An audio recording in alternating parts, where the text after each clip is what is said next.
I'd like to remain anonymous, guys. I hope you understand why. Having said so, I kid you not, this happened to me not that long ago. October 11th, 2016 to be more precise. I want you to know that I hadn't gone to visit my parents' house for about 8 months. And I was okay with that. I hadn't even talked much to them. But let's be clear, who calls people nowadays? Texting is where the magic happens. At least that's my excuse. What's yours? WhatsApp was basically the only way I communicated with my mom and dad. And even so, we kept it minimal. I was pretty busy being an adult. Drugs, alcohol, sex, and many other things represented a good chunk of my life. But so was being depressed and trying to make ends meet. So there you go. That's my excuse for not talking to them. Judge me if you want. On top of that, both of my parents have Facebook accounts. I feel like a bitch for saying this, but I don't follow them. I mean, I have them as friends, but I don't follow them. Why? Because my dad is too political. All his posts are related to that, or girls wearing small bikinis. Well, my mother, a true sweetheart. She's all about posting religious and family-related articles. Barf. I don't want my wall contaminated with that junk. Now that I'm older, I think there are two types of people. Those who like to invest their time with family. And those who do not give a fuck. Guess which type am I? On top of that, I don't have any siblings, so nobody can call me and say, Do you know what our parents are doing right now? I don't have that. I'm an only child. For better or for worse. So in November, I had something to do in Houston, Texas. I didn't tell them I was going. I wanted to be a surprise. Well, technically, I just didn't want to pay for a hotel room. And my old bed is so damn comfortable. I kept spare keys. So, I took a plane and rented a car. I pulled to the house.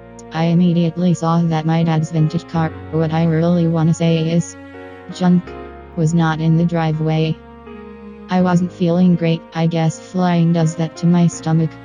I rushed inside the house and took care of business, if you know what I mean. Huh. Not too girly, right? I don't care. My parents' house is big and sound isolation is pretty impressive. So, I decided to nap in my room. I slept like a baby for the next couple of hours.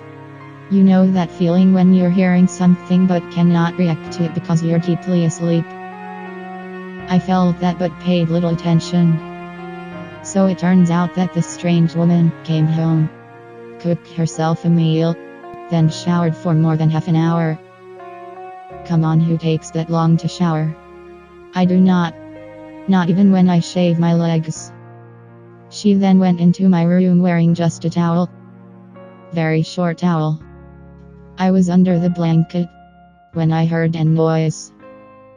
I opened my eyes to see a naked woman, very pretty I must add, with firm boobs and ass. She was blonde, blue-eyed, 18 years old.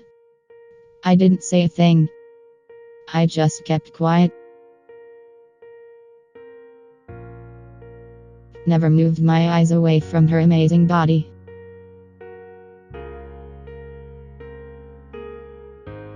Best looking girl I've seen in my life.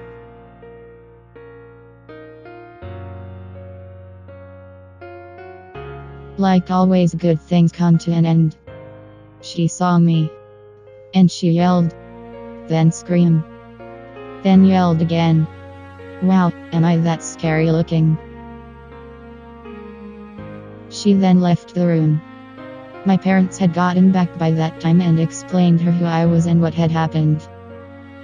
I then learned that they often rented my room in Airbnb. For those of you who don't know what Airbnb is, it's an app that allows people to rent rooms per day. Thanks for telling me, Mom. I felt bad about the situation, and offered Stephanie, that's her name, Sexy Hut, to take her out for lunch. At first she didn't think it was necessary, and he even laughed about it, but I eventually convinced her and set up a lunch meetup date. And you're not gonna believe what we did that day. Oh my god. Life is one crazy roller coaster. More about that date in part 2. Thanks for watching. Subscribe to my channel. Like and comment.